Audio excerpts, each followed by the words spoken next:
professor Vlamir Gama Rocha, faço mestrado nacional profissional em ensino de física pela Universidade Federal de Alagoas e vou aqui falar um pouco sobre as TVs de plasma, a física que está envolvida por trás dessa tecnologia. Mas antes precisamos saber o que é plasma, certo? Então, o plasma, ele é a quarta, é chamado do quarto estado da matéria, certo? Ao lado dos estados sólido, líquido e gasoso, né? Ele é criado quando um gás é superaquecido, né, e os elétrons se rompem, deixando partículas eletricamente carregadas.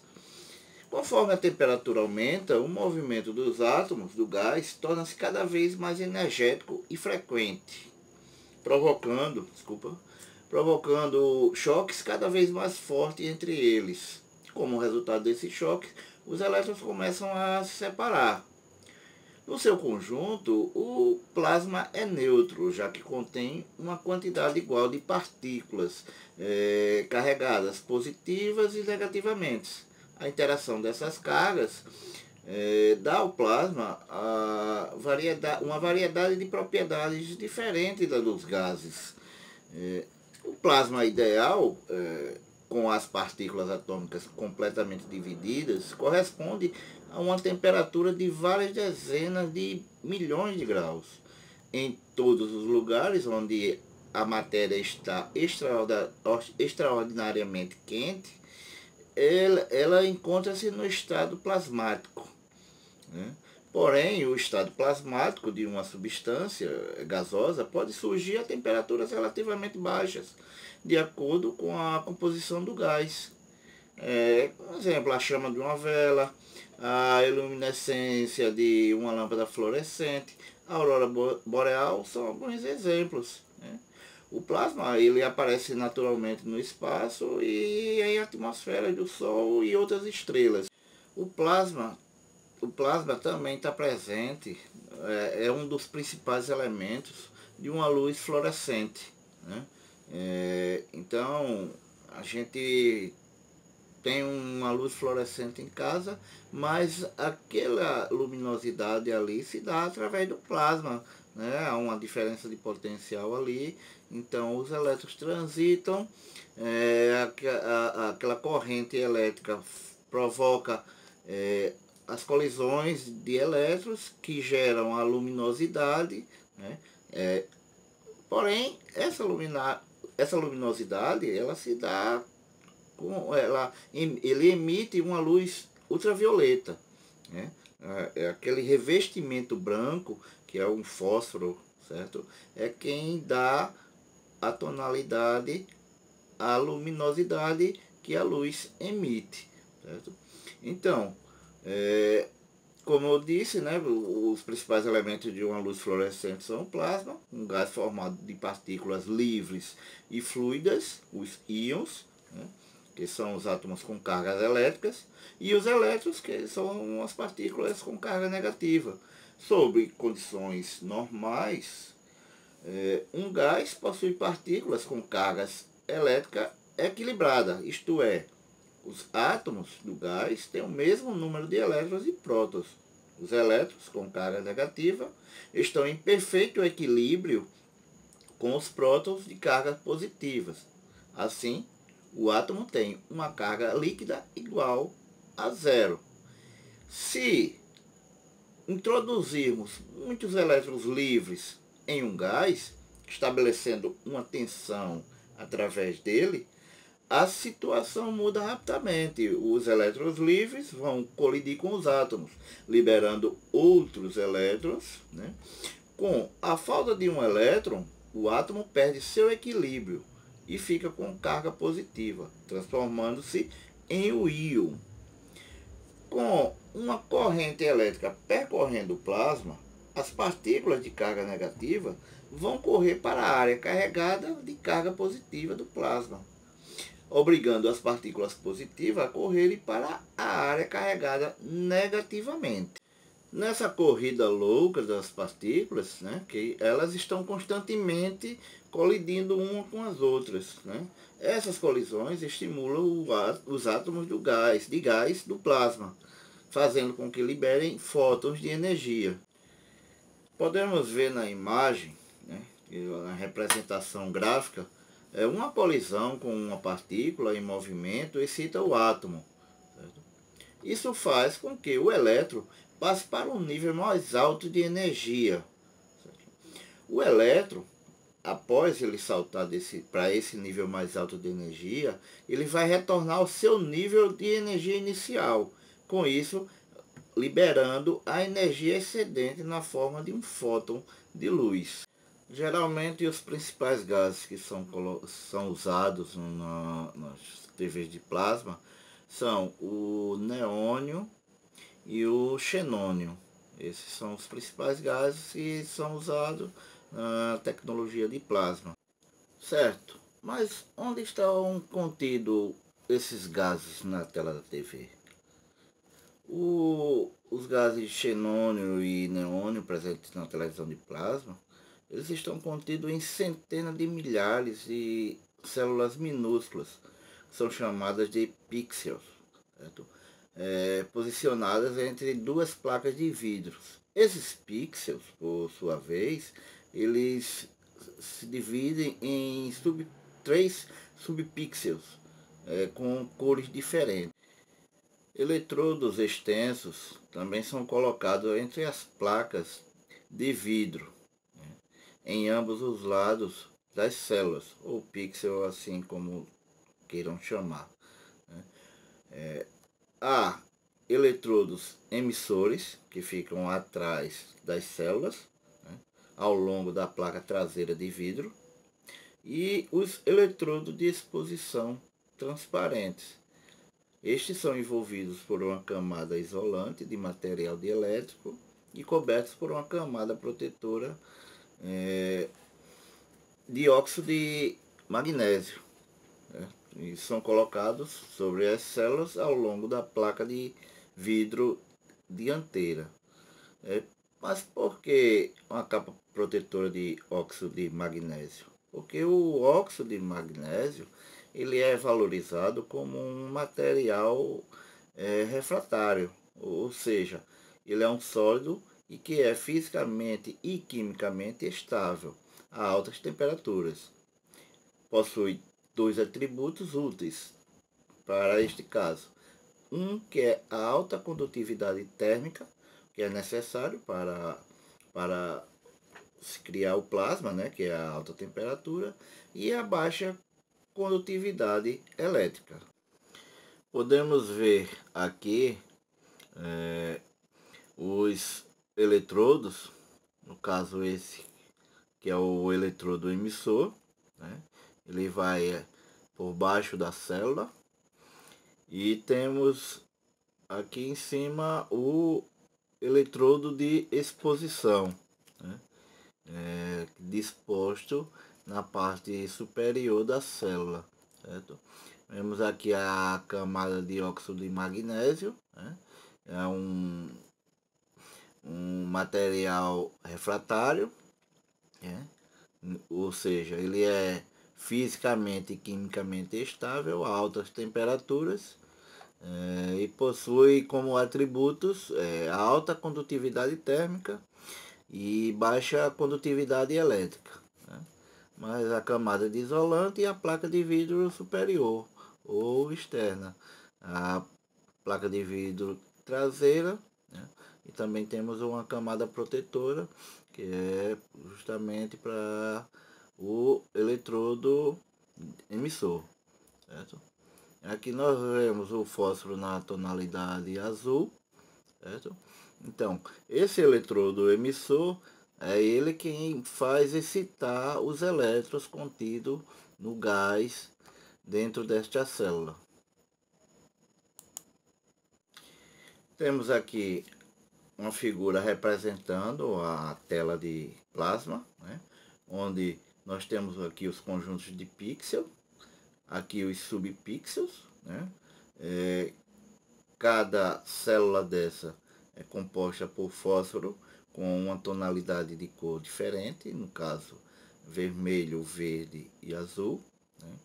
Temos aqui os eletrodos emissores, certo? Estão dispostos abaixo das células e dispostos verticalmente. E acima das células nós temos os eletrodos de exposição. Eles estão dispostos horizontalmente, formando uma grade de eletrodos, certo? Logo abaixo desse eletrodo nós temos a camada de óxido de magnésio, né? E acima a camada isolante, antes da placa de vidro.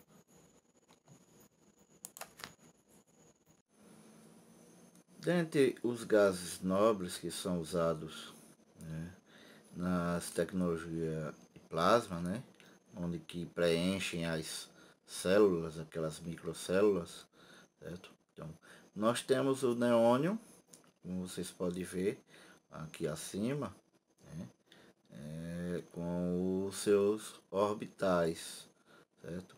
Esse é um dos gases usados. E temos também o xenônio, né, que é outro gás, um gás nobre, que também compõe as TVs de plasma, né? Na realidade não só são esses dois, né, presentes, mas são os principais, são os que mais se usam nas TVs, nessa tecnologia de plasma. Eu agora vou demonstrar um pouco, eu fiz um desenho da representação dos pixels, né? E também a representação de um subpixel, certo?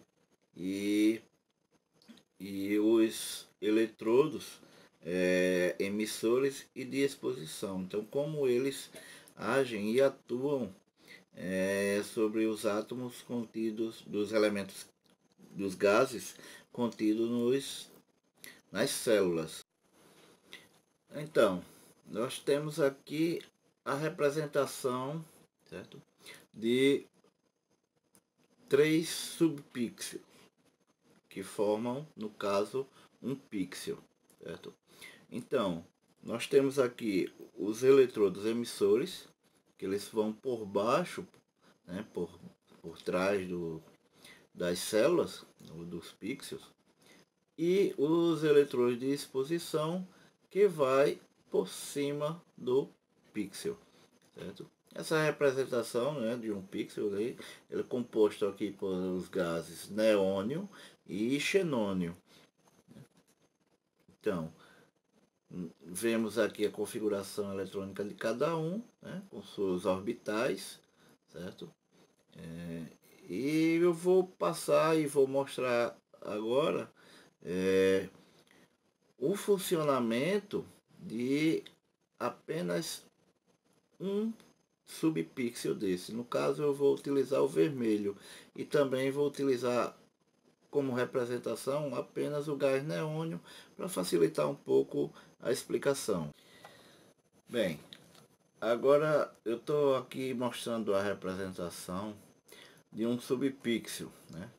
E como eu já falei, ele está composto aqui apenas por gás neônio, mas a gente sabe que não é apenas o gás neônio que está presente no subpixel. Ele é uma reunião de gases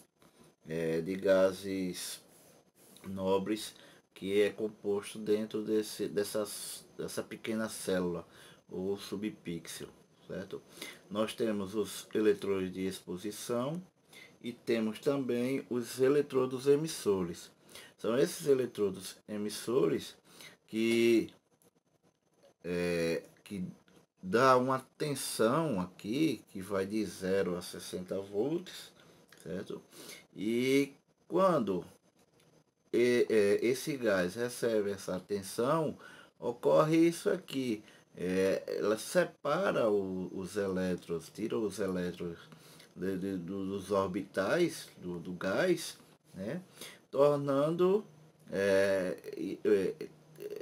ficando apenas os elétrons e íons. Por quê? Porque o núcleo desse átomo ficou positivo, né? Então transformou em um íon, certo? Então, dependendo da intensidade que esse eletrodo carrega essa placa, certo? Então é isso que dá a tonalidade, o brilho da imagem. Se ela tem mais brilho, então a tensão é maior, ela arranca mais elétrons. Se ela é uma imagem que vai ter menos brilho, então a tensão menor, ela retira menos elétrons dos orbitais. Aí, nesse caso agora, né, quando aplica-se uma tensão alta nesses dois eletrodos aqui, que chama-se de tensão de sustentação, certo? Então, essa tensão é o seguinte: quando este eletrodo está com 200 volts, esse aqui ele está com 0 volts. Quando esse está com 200 volts, esse está em 0 volts. Então, essa ida e volta dessas tensões, certo? Essa diferença desse potencial que vai produzir a descarga, né, que vai movimentar ordenadamente esses elétrons, certo? De um lado para o outro, de um lado para o outro. Esse movimento faz que eles se choquem uns nos outros, certo? O que vai provocar, né, a emissão do fóton, certo? E aí vai produzir uma luz ultravioleta, certo? Ora, mas como ela não é visível, certo? Ela só torna-se visível devido ao fósforo, certo? Que está com uma tonalidade, nesse caso é a vermelha, certo? Que aí vai emitir a cor, certo? Então, e como eu já falei, é essa tensão aqui quem vai dar a tonalidade a esse subpixel, no caso dessa cor que é a vermelha. Então, o movimento desse elétron, de acordo com as tensões entre os dois eletrodos, certo? Então, é o que vai provocar o movimento desses elétrons e, consequentemente, suas colisões, o que vai gerar a emissão de fótons, certo? E nesse caso aqui, como temos o fósforo vermelho, vai emitir a luz vermelha. Caso seja verde, a luz verde, e seja azul, vai emitir luz azul. Certo? Feito isso aqui, que isso são ciclos bem rápidos, certo? Então, quando vai se passar por uma imagem, de uma imagem para outra, ou seja, acabou o ciclo, então necessariamente a luz tem que, o pixel ele tem que apagar, ele tem que reduzir sua tonalidade ou ficar a zero. Então, o eletrodo emissor, quando deixa de emitir uma tensão, certo? Ocorre que os eletrodos de exposição, eles passam a emitir uma outra tensão, certo? Que é chamada de tem a tensão reset e ER, certo? Ela reset, ela vai retirar toda aquela tensão que foi dada, ou seja, ele vai fazer com que os elétrons retornem ao seu estado natural e o gás volta ao seu estado natural, no caso aqui o neônio, certo? E essa ER, que quer dizer Energy Recover, ou seja, é uma recuperação de energia, já que os elétrons, como emitem energia, certo? Então, o pixel, o subpixel, ele tem a capacidade de recuperação de energia que é devolvida para a placa, ou seja, ela é emitida para a placa. Então, ela tem a conservação de energia. Certo? Bem, praticamente essa é a função, certo? Essa é o que ocorre nas TVs de plasma, né? Diferentemente dos televisores LCDs, onde um determinado comprimento de onda é quem vai produzir as tonalidades, né?